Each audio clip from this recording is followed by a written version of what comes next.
All right, guys, I think it's time we had that talk.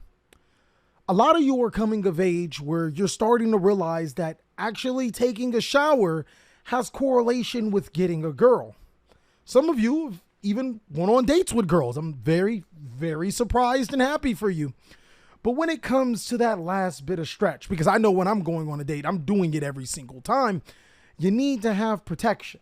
And I'm telling you, I got protection. We're dueling every single time with these Raven Wing sleeves.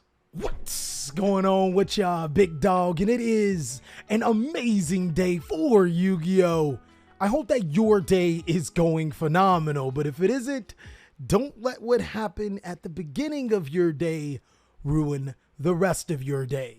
Speaking of such, we are going to be doing something phenomenal today.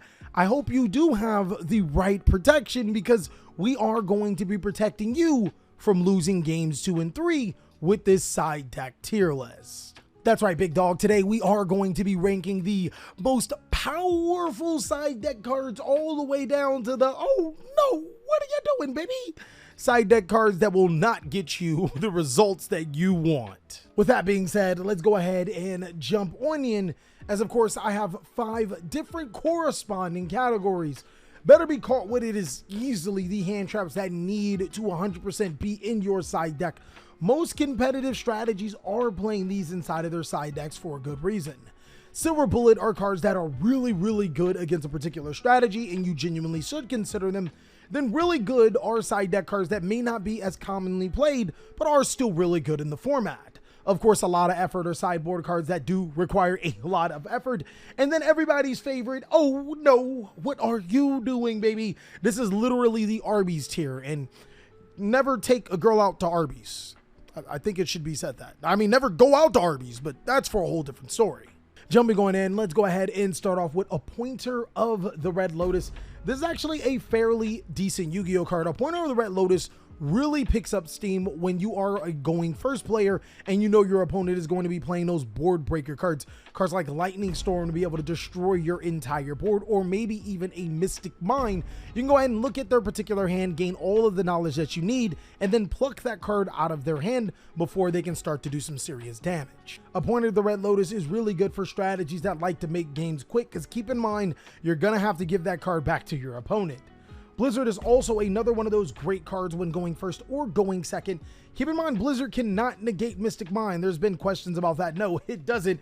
The only thing that it would stop is the effect to destroy itself on the end phase, as Mystic Mine does not activate. But still, being able to address cards like Triple Tactics, Talent, and Lightning Storm in spell form, as well as being able to address cards like Branded in Red on your turn, is really good. Blizzard is actually an amazing card. I have to say that Alpha Master of the Beast is in a lot of effort card, and the only reason why I put it right there is because Alpha the Master of the Beast only works extremely well in decks that play Beast, Beast Warrior, Winged Beast to be able to gain the effect to bounce multiple cards. If you're just trading 1-for-1 bounce with Alpha Master of the Beast, normally doesn't work out. But one thing I do like about this card is that it is a 3000 body, immediately able to summon itself and attack over a lot of Yu-Gi-Oh threats, and then use its effect to bounce. So I do think that it does require its best off in a deck that does use the Beast Warrior, Winged Beast clause to be able to bounce multiple cards, and is better off with another card to probably address the negations that your opponent will have, like Dark Ruler No More. But overall is a pretty decent card, just not good for every single strategy. Anti-Spellbringers, oh god, guys, you guys better be caught with this card. This card is like an FTK against Despia, because their deck is literally just monsters and just spell cards. Being able to lock out all of their spell cards for an entire turn can outright win you the game, as most Despia decks only play fusion summoning, but it doesn't stop there. This is good against any spell heavy deck. There are so many strategies in Yu-Gi-Oh that need their spell cards to be able to compete, especially playing those going second board breaking spell cards. Anti-Spell Fragrance literally addresses all of those problems. Artifact Lancier requires a lot of effort. This is a card, I mean, it's borderline, I really want to say, oh no, what are you doing, baby? And I think I'm going to go ahead and say this. The reason why is because some of the top Yu-Gi-Oh strategies in the card game, if you guys want to know what are those top strategies, I actually have a tier list that ranks all of the Yu-Gi-Oh strategies in this particular format go ahead and check that out. But against none of the top strategies, this card is useful. Like, so basically, you're really saving this for like Phantom Knight, Dino, Tri-Brigade, which are really good strategies in the game, but not necessarily top strategies. You want to be able to use your sideboard cards against strategies that will give you problems. So if you are seeing those particular strategies a lot in your meta, I mean, I guess maybe it's against some friends or whatever, perfect. But in the highest tiers of competition, you probably shouldn't be siding this card. Dark Ruler No More is another silver bullet Yu-Gi-Oh card. Oh my God. This card is phenomenal against those combo decks. The only drawback is that, of course, you can't inflict damage to your opponent, but I think that that's a fair trade for literally obliterating their board. Understand that there are a lot of hand traps inside of Yu-Gi-Oh right now, so you might still have to push through hand traps, but addressing a combo player's board with a Dark Ruler No More never felt so good. Diddy Crow very soon will be a better be caught with it card, but for right now, it's just really, really good against Despia. Being able to use DD Crow, no matter if they have branded loss face up on the field, to banish their target that they activate or that they target with their branded in red, is just amazing. It stops their fusion summon and allows you to keep pushing through. Also, being able to banish cards like Outlich the Golden Lord, or maybe cards that your opponent wants to use to special summon with their Therions. Keep in mind, you cannot activate Crow in response to the Therion monster, as they'll still summon it, but if you preemptively Crow, you're good. That is amazing. Different Dimension Ground is a Yu-Gi-Oh card that feels like it takes a lot of effort. Against some strategies like Despia and Outlich and Fluundreis, you're not doing anything. And then there's the other strategies like Sword Soul, where it kind of does something, but not enough. I don't think that this is a card that you should be playing at this point in time. Dimensional Barrier is easily a better be caught with it on the other side, because not only does this address Despia, it addresses Sword Soul, it can address ritual decks like Drytron from time to time. This card is ultimately just an amazing Yu-Gi-Oh card at being able to stop your opponent from doing what they do. Dino Wrestler Pinkertops is another one of those cards that takes a lot of effort. Typically, when you play your sideboard now, you don't want to trade 1-for-1s, unless it's a critical juncture. Actually, DD Crow trades more than a 1-for-1. It feels like a 2-for-1, because it can banish that card in your opponent's graveyard and prevent the effect of branded in red from resolving. On the other side, Pinkertops isn't strong enough to beat Wandering Griffin Rider in defense position unless you're playing Dinos, which means you have Lost World. But at the same time, it's like, it's still good because it's decent spot removal. You really got to like pick the right deck to play Dino Wrestler Pink, but statistically, players are not playing Dino Wrestler Pinkertops. Drooling Lockbird is easily a silver bullet, I feel like it's a card that you need to be playing if you're playing the correct decks, strictly because it just ends every single deck in Yu-Gi-Oh's turn. I'm actually going to be making a hand trap guide, or maybe you've already seen the hand trap guide by the time this video comes out. And this card, it has some good points, it had some bad points, and we talk all about it.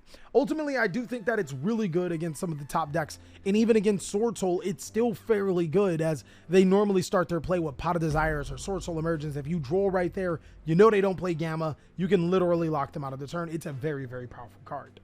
Same thing with Evenly Match, guys. With so many tokens into the format, being able to evenly match and leave your opponent just with a token on the field, easily a card that you could consider playing. Foolish Return is a card that not a lot of players are playing. It has the same utility as DD Crow sometimes, except it is a spell card. So it dodges cards like Triple Tactics Talent. It can be used on your turn when your opponent brandeds and reds you. It can also be used on your opponent's turn. You can set it face down. And as opposed to banishing the card, where sometimes your opponent can still have access to, think how Despia can still like banish Ab Libitum to be able to special summon it to the side of the field. This returns it to the deck, which really puts your opponent in a really interesting situation, as sometimes they can't get back into that card that they need. Ghost Sister in Spooky Dogwood. Come on, guys. Come on, you know what this is. It's a TheCaliEffect here. Come on now. It's Ghost Sis. This the jam. Okay, look. I'm telling you, you're going to side this card because there's going to be that one douchebag that likes to try to wait until time and burn you to death. And you're going to side in this card and you're going to love me. Go ahead and let me know when that happens. You'll love me. You'll love me. Other than that, Ghost Sister is a novelty card. It's only really good when you get closer to time. Getting into those situations, you'll probably win though. Goes in Match, I feel, is a lot of effort. And allow me to explain why it's a lot of effort. You can't just side Goes in Match in any Yu-Gi-Oh deck. You have to be playing the correct deck. Think of a deck that doesn't need back row, so your opponent wouldn't be siding back row hate, and your opponent wouldn't suspect you siding in this card. Those are the decks that can take full advantage of Gozen Match, and there aren't too many of them. There are some, but not too many. Let me know down below in the comment section what are those decks. Off the top of my head, Marine Cess, Solomon Great. Can't think of any others off the top of the... Sword Soul. Sword Soul could get away with it, but like... No, Sword Soul can't get away with it. What am I thinking about? It's the other one that they can get away with. But still, let me know what you think. Let me know what you think. Gamseel, the Sea Turtle Kaiju, is an... Oh, no. What are you doing, baby? Now, this card isn't necessarily a terrible Yu-Gi-Oh card, but allow me to explain why it's not great right now. In Yu-Gi-Oh right now, players put up multiple negations, which this only gets rid of one of those negations. That you still got to deal with... You know, you don't want to trade one for one a lot of times. Unless it's a card that can be interacted with like Foolish Return and DD Crow at almost any given time. You don't want to trade one for ones. You want your one card to be able to obliterate the entire situation, and Gamseel doesn't do that. So against Despia, you're still going to lose your entire board because you tributed off their Mirror Jade. Against combo decks, you only gotten rid of one of their threats. This card really doesn't have like a great spot unless it's against like Ignister. Using this against Ignister or Sky Striker is still godly. Nightmare Corruptor Iblis, I'm going to put it in the lot of effort, but it really is a really good card.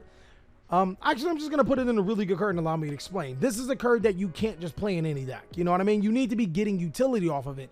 And immediately strategies that came to mind in my insane video. Go ahead and check that, guys. You can actually play it in Mech Knights and give your opponent a Nightmare Corruptor Iblis, which also allows you to set up your Mech Knight plays. But the reason why this card is so good is against decks like Sword Soul and Despia. They only play Fusion and Synchro monsters respectively. Just give them this. They don't know what to do. They'll literally just lose. There are a lot of times you can actually even give it to Drytron. Like, they'll have to, like, flip the Iblis to attack and then crash into you. And then, like, if you're playing the right cards, they're not crashing into you. It's ridiculous how this card can be. On the flip side, to Kaijus, Lava Golem's actually really good. Because it does take away two threats as opposed to one. And the only thing you have to give up is your normal summon. Something that a lot of decks that are playing Lava Golem like Eldritch and Drytron do not care about. Lightning Storm is...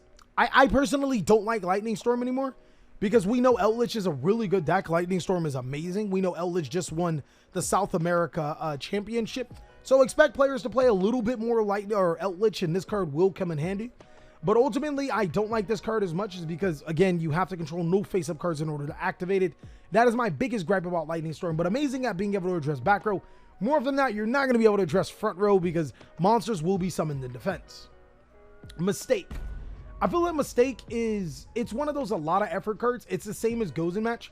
You play this in a deck where your opponent isn't siding in back row hate, and you'll be able to survive with it. But then those decks that don't play back row hate tend to search quite a bit. Like, it really depends, like, on the situation. On the flip side, Mistaken Arrest can be turned off. And that's what's amazing. And can be activated on your turn and your opponent's turn immediately. I love this against Floowandereeze. I completely love this. If your deck does not need to search, what you do is you normal summon a monster. Your opponent flips up that Floowandereeze Dreaming Town or maybe uses their Floowandereeze map. They summon their Robina or their Eaglin. They activate its effect. You chain Mistaken Arrest. They end their turn. Well, they end your turn. Because they're playing on your turn, right? Like, they're playing, but what makes it even worse is that this card says the end of your next turn. So they got to deal with this for a while. Like, literally, they do not play Yu-Gi-Oh when you activate this card. It is ridiculous how they just can't play. They just don't do anything. Like, it can be activated under Dimensional Shifter. And again, like I said, it can be activated on your turn when they go first or your opponent's turn when you go first. So it's a blowout card. Mystic Mine in the sideboard. Mystic Mine in the main board is acceptable. Not really, because players have definitely gotten smarter and they're starting to main board Herpes Feather Duster. So you can't play the Mystic Mine game and deck your opponent out. A lot of players are on back row removal now. Like, they're not dumb. Like, this isn't last month when Sky Striker won because they played Mystic Mine and everybody was playing Mystic Mine and getting away with it. It's not working anymore. It's just not happening. It's not happening. But that being said, I would not side Mystic Mine. Like, almost under any circumstances, I would side Mystic Mine. Maybe if you're playing a deck, maybe Ignister. Maybe Ignister can side in Mystic Mine, but I think there's better options, especially if you're going second. There's like way better options. Necro Valley. Necro Valley isn't bad. But if you guys have not been seeing, a lot of those continuous cards get outed really easily. And aside from anti-spell triggers, which is just like a blowout, like if your opponent needs to open the Twin Twisters or the answer to this, or they kind of lose, these don't like this. It's not bad, but it does require the right deck. Nibiru is easily a silver bullet Yu-Gi-Oh card. Keep in mind, I genuinely only suggest siding in Nibiru if you play like a lot of hand traps, because a lot of times if you're going against a combo deck, they're gonna like make a negation and then keep playing. So you're gonna need like one of your hand traps like Effect Veiler or Infinite Impermanence plus the Nibiru to clear their board, but it's still pretty good. Or just players that don't respect Nibiru. Non-fusion area is a lot of effort. To be honest, this card literally does less than this card because games don't last long enough for you to like need non-fusion area. But being able to flip a non-fusion area on a Despia player is almost the same FTK as these. But again, this can also hit other decks like Drytron and Sword Soul. This in the meta can only hit Despia very well. Cyframe Gear Gamma. Oh my God, guys. It's starting to become one of that formats. If you're playing combo, you know you lose the draw. Cyframe Gear Gamma. It's like it comes in. It also just it's just amazing going second, even if you're not like preparing to be trolled or anything, just stopping your opponent's pivotal play because it does negate and destroy. It is phenomenal. Raigeki is really, really, really good. Really good. So Sword Soul players are still being greedy, guys. They'll make Sword Soul Long Yuan the Synchro monster, and then they'll proceed to make Shishao, and then they'll make the Draco Berserker of Tingyi. None of those stop Raigeki. So you just Raigeki them and you keep playing. It's also really good against Flunder. I actually like this way better than this against Flunder, because if you start committing to your board, that's when your opponent wants to use their Flunderese cards. And you can't use Lightning Storm because you control face-up cards. But on the flip side, you can commit to your board, have your opponent commit into that Riser or, you know, that Flunderese Impin, and then you Raigeki them, and they lose their board and you can continue to play. I think this card is just overall really good. Red Reboot better be caught with it, especially if you lose to Dimensional Barrier, especially if you lose to Anti-Spell Fragrance, especially if you lose to Evenly Matched. You should already know what this card does. It literally prevents you from losing to those. Rivalry is another one of those a lot of effort cards. Again, you have to be playing the correct deck. I think the correct deck for this particular strategy is Sword Soul. But again, if you guys know any others, just let me know. I think Rivalry would be good. And then Shared Ride.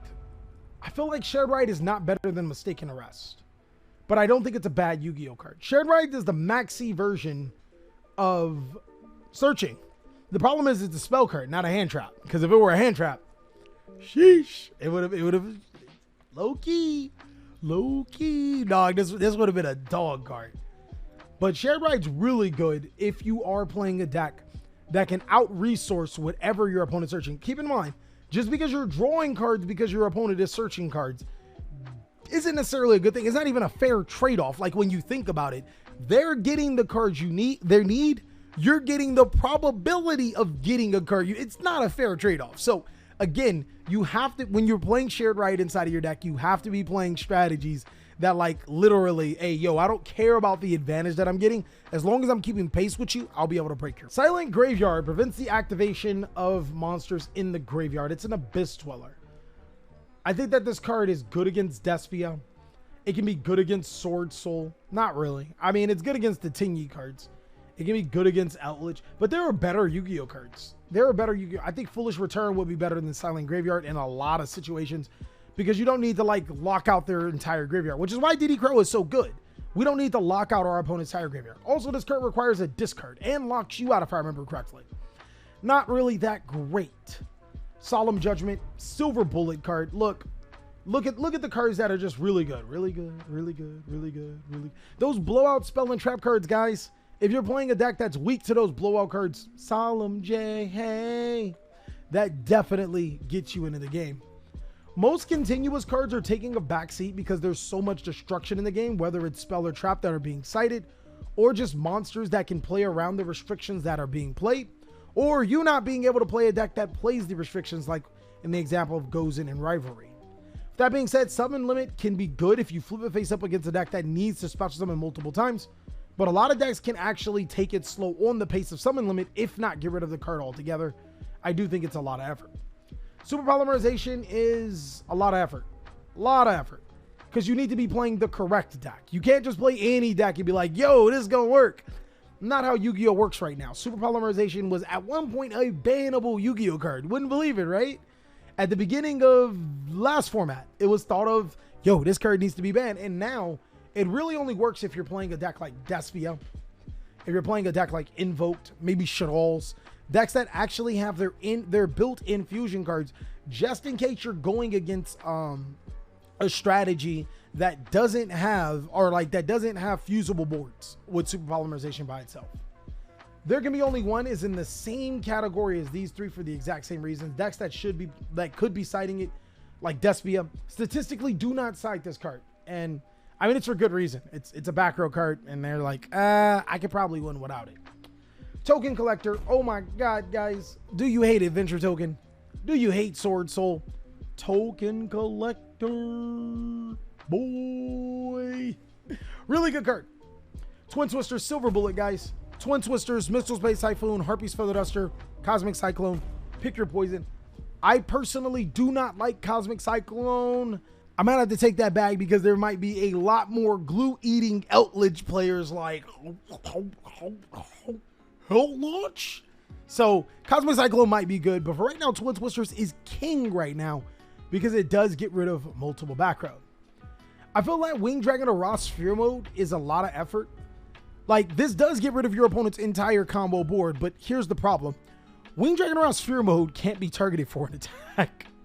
Like, and then you just leave it on your opponent's side of the field. Like, okay, it's good because it's divine. No, it's not, because they'll just link it off. Like, it's the fact that unless you have a way to get rid of the ball after you tribute your opponent's monster, it's not Lava Golem, because Lava Golem's easy to get rid of. You know what I mean? But this card has so much protection, it's really hard. And then, of course, Zombie World. If you are weak to Fluundereese and decks like Fluundereese, maybe Tri-Brigade, Fluundereese, can't think of any other ones off the top of my head. Or if you play the branded fusion package, sending sending Necro or Banshee to the graveyard off of your branded fusion to be able to get a free Zombie World is clutch. Just playing 1-1 in the sideboard if you're playing the branded engine helps tremendously. And that is all I have for the side deck tier list. I want you to let me know, what other tier list should we do? Is 2 tier lists a week too much? I don't know, man. It's starting to seem like we might have to go down to 1. But of course, if you want to see more amazing content, you go ahead and check out these videos. And if you want to see Master Duel Cali, check out Master Duel Cali, as I'll catch you on the next one. Let me know if you finally get to duel a girl. Doesn't happen often for you guys.